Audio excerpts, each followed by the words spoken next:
50 দিন যুদ্ধ করে পাহাড় জঙ্গলে হারিয়ে গিয়েছিলেন একজন মানুষ। 1857 সালে একজন বাঙালি সৈনিক চট্টগ্রামকে 30 ঘন্টার জন্য ব্রিটিশ মুক্ত করেছিলেন।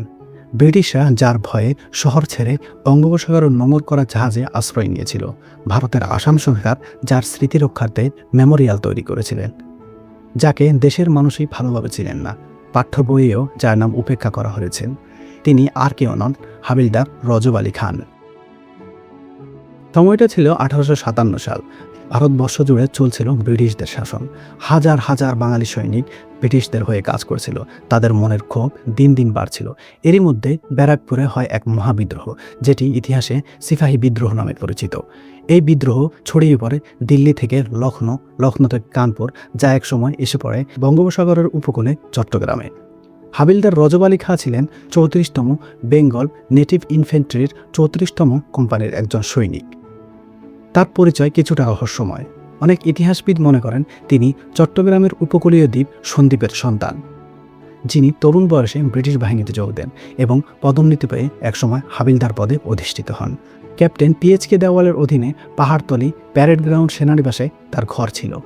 1857 সালের 12ই নভেম্বর চট্টগ্রামে মোতায়েন 34তম বেঙ্গল রেজিমেন্টের 400 জন সিপাহী বিদ্রোহ করার সিদ্ধান্ত নিলেন। সিপাহী জামাল খানের সাথে রজব আলী খানের নেতৃত্ব নিলেন 2য়, 3য় ও 4র্থ কোম্পানির।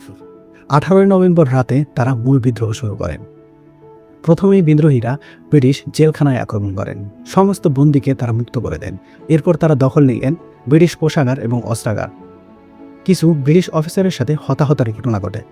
বাকি সকল অফিসাররা এতটাই ভয় পেয়েছিল যে তারা রাতের আধারে পালিয়ে গিয়ে বঙ্গোপসাগরে নোঙর করা জাহাজে আশ্রয় নিলেন। সেই রাতেই চট্টগ্রাম স্বাধীন হয়ে যায়। টানা 30 ঘন্টা এই শহরে কোনো ব্রিটিশদের শাসন ছিল না।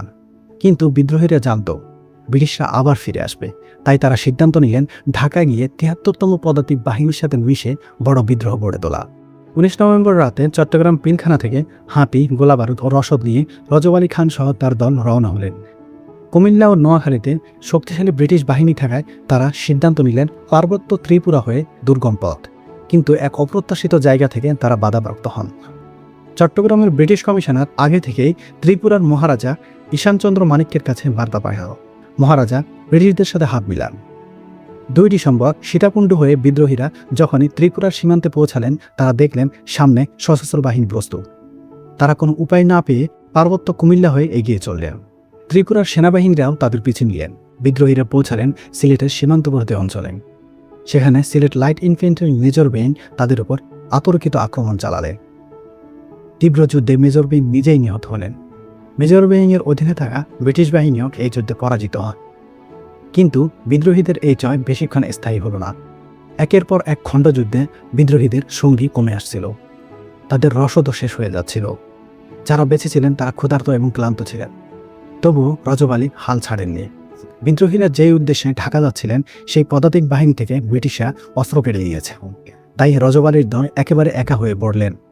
1858 সালের 9 জানুয়ারি আসামের করিমগঞ্জের মালেগড় টিলা কাঁচাপাড়ার পাহাড়ি পথ পেরিয়ে মোহনপুরের চা বাগানের কাছে সাবাসপুরে তারা আস্তানা করেন। স্থানীয় কিছু জমিদারেরা ব্রিটিশদের এই খবর দিয়ে দেন। লেফটেন্যান্ট রসের নেতৃত্বে ব্রিটিশ বাহিনী তাদের উপর আক্রমণ চালায়। রজব আলী শেষ যুদ্ধ করেন। বিদ্রোহীদের 70 জন নিহত হন। যারা আহত হন তারাও ক্ষুধায় এবং যন্ত্রণায় মারা যান। রজব আলী সহ 3-4 জন বেঁচে ছিলেন। ব্রিটিশদের তীব্র তাড়ার মুখে তারা পাহাড়ি জঙ্গলে ঢুকে পড়েন। ব্রিটিশদের শেষ রিপোর্টে লেখা হয় তাদের আর খুঁজে পাওয়া যায়নি। চট্টগ্রাম থেকে করিমগঞ্জ এই দীর্ঘ পথে ছড়িয়ে ছিটিয়ে আছে রজব আলীর সঙ্গীদের কবর। ভারতের আসাম সরকার করিমগঞ্জের মালেগড় টিলায় তাদের স্মৃতি রক্ষার্থে ওয়ার মেমোরিয়াল নির্মাণ করেছে। প্রতি বছর 18 ডিসেম্বর এই স্থানে তাদেরকে শ্রদ্ধা জানানো হয়। কিন্তু বাংলাদেশে আমরা কজন তাদের ইতিহাস জানি?